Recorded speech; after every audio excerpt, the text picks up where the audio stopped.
Hello mga katarot, si Madam Mamay niyo po ito. Magandang gabi po o magandang umaga po. Kahit anong oras ninyo po itong mapanood. No? Basta maganda. Ano ang mensahe ni Universe para sa inyo this November? Ito ay collective po, no? Collective reading. Ang ibig sabihin po, maaari po kayo makaresonate, maaari pong hindi. No? Kunin nyo lang yung mga makakaresonate para sa inyo. Okay po, no?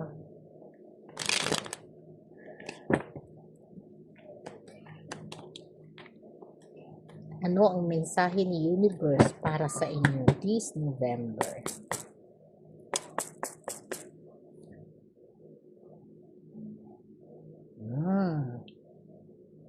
Nag-aalala ka na naman, no? At nag-iisip, no? Para sa iyong mga pinansyal, no? Problema.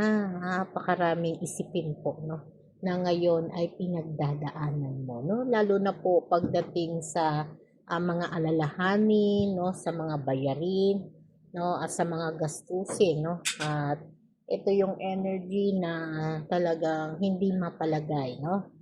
At hindi alam kung saan po kukuha, no? Parang binibilang-bilang mo na yung araw, no? Na parang ang ilan sa inyo nagbibilang talaga no ng mga pang Christmas bonus na, no? At pang month ano na no, parang pang 13 month, no? Parang inilalaan niyo na no ang inyong mga makukuha no para sa mga bayarin, gastusin, no? Ang ilan naman po sa inyo ay talaga namang sagad-sagara, no? At hindi alam kung saan pwede o makahiram o makakuha no ng pangangailangan, no? Na sa ngayon, no, parang may biglaan kasing ano no, gastusin na hindi inaasahan o hindi ninyo napagplanuhan, no? Kaya talagang sobra po no na mabigat ang kalooban, no? Mabigat ang mga pinagdadaanan ngayon, no, na parang hindi na alam kung paano makakalaya dito sa kahirapan na pinagdadaanan niyo ngayon, no? Na talagang binibilang-bilang no yung mga hawak na natitira pa no o mga maaaring matanggap no para sa Christmas bonus no at 13 month pay, no? Parang hindi pa dumadating ang December, no? Parang may mga nakalaan na, no? At ito po, no, sinasabi pa rin po sa Five of Pentacles, no, na ngayon nare-realize mo, no, yung sobra-sobra mong pagbibigay noon, no, na dati kahit hindi ka hinihiraman, kusa kang nag-aabot, no, kusa kang nagbibigay ng tulong, no, pero ngayon dumadaan ka sa maraming problema, mga struggle pero wala pong tumutulong sa'yo, iniiwasan ka nila, no? Kaya parang sobra kang nai-stress, no? At naaawa sa iyong kalagayan, no? Sabi sa'yo ni Universe, no? Ay medyo magpahinga ka muna, ha? Bigyan mo muna no, ng atensyon yung katahimikan ng isipan mo, no? Sabi nga niya, huwag ka daw masyadong ma-pressure, no? At huwag masyadong ma-stress doon sa mga pangangailangan no, na talagang nagbibigay ng dahilan no para ikaw ay mamproblema, no? Kasi ang ilan sa inyo dito no parang nawalan po no ng biglaang trabaho, yung iba naman no biglaan pong nagkaroon ng mga sakit, no? At yung iba naman yung mga nangako hindi po nakapagbayad sa tamang oras, no? Kaya kayo po yung naiipit, no? At parang iniiwas-iwasan kayo, no? Kaya sabi po dito ni Universe, no, kailangan nyo daw pong magpahinga muna, ha? At mag-isip na huwag munang padalos-dalos, ha? Dahil maaari ka po kasing masangkot no, sa mga kaguluhan, pag-aaway, samaan ng loob at pagtatalo, ha? Kaya medyo kakalma ka lang muna, no?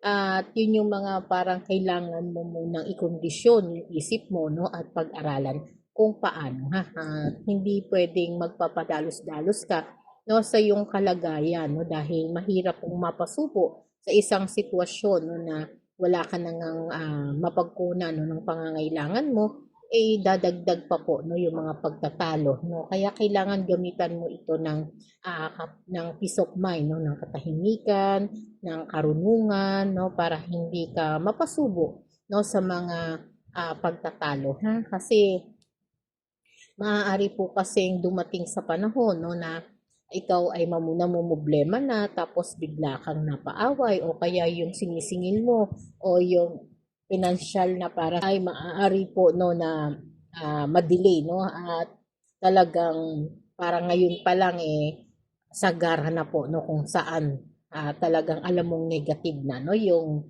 dating, no. Kaya dito po, no, i-separate mo muna yung emosyon mo, no. I-separate mo muna yung energy mo sa mga tao na medyo hindi ka maiintindihan, ha.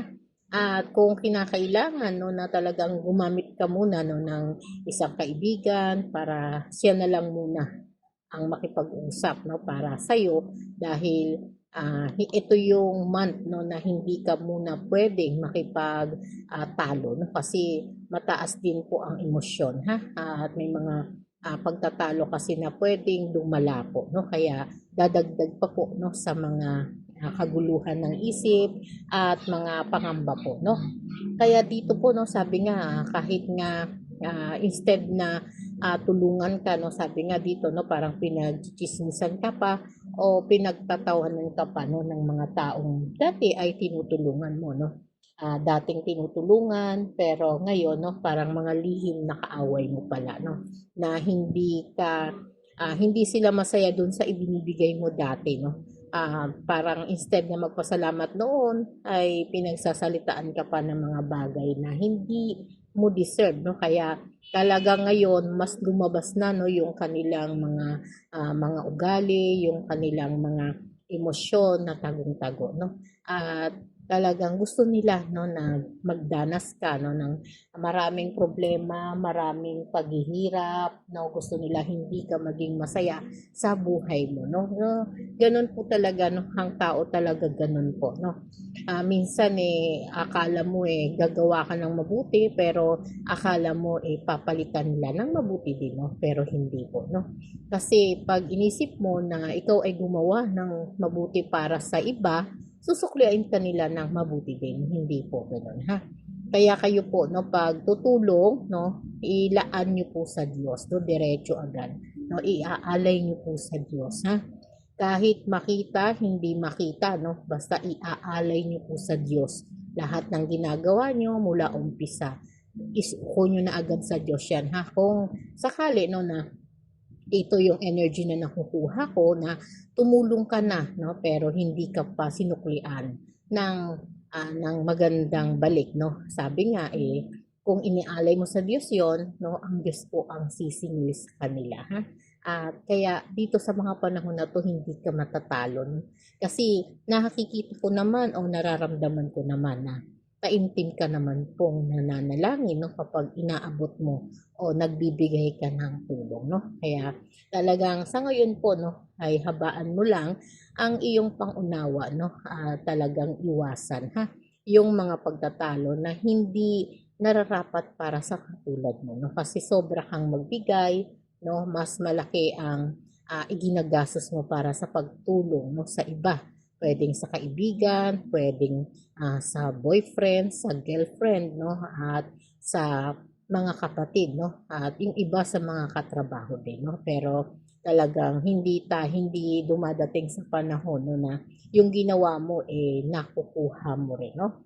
Kaya talagang napapaisip ka ng sobra, no, kung saan ka ngayon kukuha, no, ng pinansyal o nagkakaroon ka na po, no, ng mga ah, sakit ng ulo, no, kasi parang ang bigat-bigat ng kalooban mo dahil wala kang malapitan, walang mahingan, no, ng tulong. Sabi nga po ni Universe, no, huwag mong masyadong bigyan, no, ng mabigat na isipin ang iyong sarili, no. Sabi nga sa panahon na to, no, sa panahon na ikaw ay namomroblema, no, dahil nga ikaw naman po ay talaga namang mabait, no, may kusang lalapit, no, para ikaw ay tulungan, ha. Talagang sa ngayon kontrolin mo lang po, no, yung emosyon mo, ha, dahil marami ka naman pong natulungan, no. At kung may hinihintay ka po, no, na talagang biyaya o blessing, no, na medyo naaantala lang, ha. ay baka ngayon pong ding November, no, ay biglang dumating sa buhay mo, no, yung pinansyal o pwedeng kung may document kang hinihintay, no, o mga papeles, no, possible ha, mahawakan mo na o magkaroon na po ng resulta, no. Kung may mga kaso naman po, no, na dito akong nakikita, no, ito rin po yung panahon ha para ikaw ay manalo, no. At kung may mga na-delay o tumalbog na cheque, no? Kasi may nakikita rin po tayo rito ha na medyo malaki yung naging talbog ng cheque, no? Mababalik na po sa inyo ngayong November, no? Yung mga pinansyal, no? At mga hinihintay nyo po, no? Talagang ito ay magdadala po, no? Ng napakagandang energy sa inyo, no? Na parang na-answered prayer po kayo, no? Dahil nga po naging tapat naman kayo, no, at naging mabuti naman kayo sa kabila ng lahat ng pinagdadaanan ninyo. Kaya sabi ng universe sa inyo, no, o ng Diyos, no, ang biyaya daw po, no, ay sunod-sunod mo nang makukuha ha bago po matapos ang taon na to, no. May mga biglaan ka pong pinansyal na mag-uumapaw, no, na hindi mo inaasahan na magiging successful ka po o satisfied ka, no, sa darating na blessing ha. At ito po na sinasabi pa rin po, no, na talagang sa ngayon, no, kailangan mo na ring magdesisyon para, no, ingatan din ha ang blessing na ibinibigay sa iyo ni universe ha, para yung mga 13 month nyo or Christmas bonus ninyo, no, ay hindi na rin ninyo mailaan sa mga pambayan ha, dahil nga po may darating pa rin po, no, na napakagandang biyaya para sa inyo, no. Kaya talagang ang lahat po, no, ng pinaghihirapan, no, at pinagdaanan, no, na parang naging dahilan, no, para ikaw ay mapagod, ma-stress, mamproblema, no, ay tapos na po ha, at yung mga delay, no, na mga document, financial, no, at kung meron pong pinagdadaanan sa buhay, no, kung yung ilan naman dito ay may nararamdaman ha, ito rin din po yung panahon, no, para kayo ay gumaling ha. Talagang ibibigay sa inyo basta magdasal lang kayo ng mataimtim, no, at magtiwala na magagawa po lahat ng Diyos para sa inyo ha. At syempre, no, magpakatotoo lang kayo, no, sa lahat ng nararamdaman nyo. Kung hindi kayo masaya, no, ay pwede naman ninyong isumbong agad sa Diyos at lalapit lang kayo, no. At yun ang pinaka mabuti na gagawin ninyo kasi dito po, no, napakaraming tao, no, na nakapaligid sa iyo ang natulungan mo, no, parang nung panahon o talagang ikaw ay bukas palad para sa kanila, no, na kaya nagniningning ka, no, sa mata nila nung panahon na malakas ang kita mo, no. Talagang noon hindi mo iniisip, no, kung saan mo lang dadalhin na ang pinansyal, no, na para lang yang agos ng tubig na talagang tuloy-tuloy ang daloy, no. At ano ang mensahe ni universe para sa iyo this November, no? Sabi nga po dito, no, possible ha na talagang marami pong blessing na darating po sa inyo, no? At yung blessing na yun ay napakabilis na dumating, no? Ang blessing na hinihintay ninyo, no, kung ano man yung choice ninyo sa sarili nyong pinipili ninyo, no, na magkaroon kayo ng financial o magkaroon po ng mga partner, no, at kung magkaroon naman ng mga negosyo, no, pagka nagkaroon ng negosyo, dalawa rin ang darating na pwede ninyong umpisahan, no. At yung ilan naman po sa inyo, no, ay talagang magkakaroon din po ng mga ng motor ha o kaya sasakyan, no, yung mabilis na dapo ng sasakyan na parang hindi pinagplanuhan, hindi pinag-isipan pero magkakaroon bigla, no.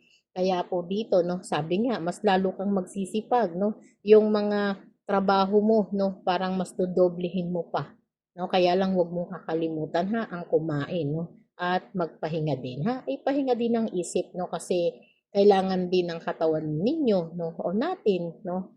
Sabi nga kailangan din nating magpahinga, no, ikondisyon ng katawan at isipan, no. At kailangan ibabalanse mo lang po, no. Siyempre ibabalanse mo lang din yung ano, no, iyong ano, sarili, no, ang spiritual, no, number one diyan ang spiritual ha.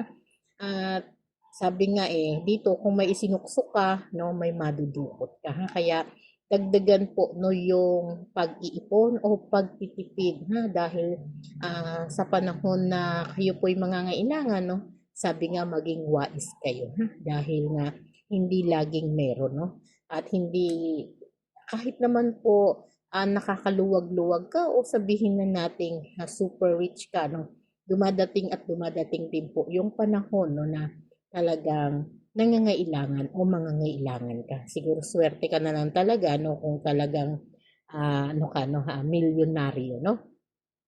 Pag milyonaryo ka, pwede ka pong mag-share, ha? Siyempre, no? Pagka nag-share ka, marami pong matutuwa, no? At maraming magpapasalamat sa Diyos. So, siyempre, pag natutuwa yung mga iyan, diringgin po kayo, no? Sa mga pangangailangan nyo, panalangin nyo. Kasi hindi naman po lahat, no, ng mga milyonaryo, no, masaya rin sa buhay. Yung iba naman, talagang minsan, mayroon nga, pero napakalungkot naman ang buhay, no? Kaya hindi po lahat, no, kumbaga ang Diyos lang talaga ang nakakaalam kung paano, no, tayo mamumuhay sa daigdig. Kaya masikapin natin, no, na ang ating pamumuhay, no, lagi nating ialay sa Kanya, no. Ano't ano man ang mga posisyon o sitwasyon ninyo ngayon, no, ay talagang bigyan niyo po, no, ng quality, no, at huwag niyo lang talagang ilaan doon sa mga material, no. Higit na hingin niyo yung patnubay po, no, at yung kalinisan, no, ng mga ginagawa ninyo, ng puso niyo, ng isipan niyo, no? Kasi yan po ang the best, no, na talagang maisasanggan niyo, no, sa mga pagsubok, ha? At alam niyo naman sa panahon na to, no, hindi natin hawak, ha, ang ating mga buhay, ang ating mga tadhana, no? Kaya ilapit niyo pong lagi ang sarili niyo sa Panginoon, no? At manalangin, ha, bago kayo magdedesisyon, bago kayo gagalaw, bago kayo magbibigay ng opinyon, no, kagaya ko bago mag-opinyon, ha, talagang hinihingi ko po ng patnubay ito, no. Kaya napakaswerte nyo po, no, dahil ang mensahe pong nanggagaling sa akin hindi po sa akin nanggagaling, ha. Kaya bawat mensahe po, no, pag-aralan nyo po, no, at subukan na i-apply, no, sa inyong mga buhay espiritual, no, at diyan po kayo magkakaroon ng kalakasan, no, at kapayapaan ng inyong mga puso at isipan, no. Okay po, maraming pong salamat, no, at sa mga interesado po, no, na magpa-private reading, no, ay andito lang po sa description box ang link, no, at lagi naman po tayong live, no, sa TikTok, no, at i-follow nyo na lang po ako, no, at salamat po kahit ano. Thank you po.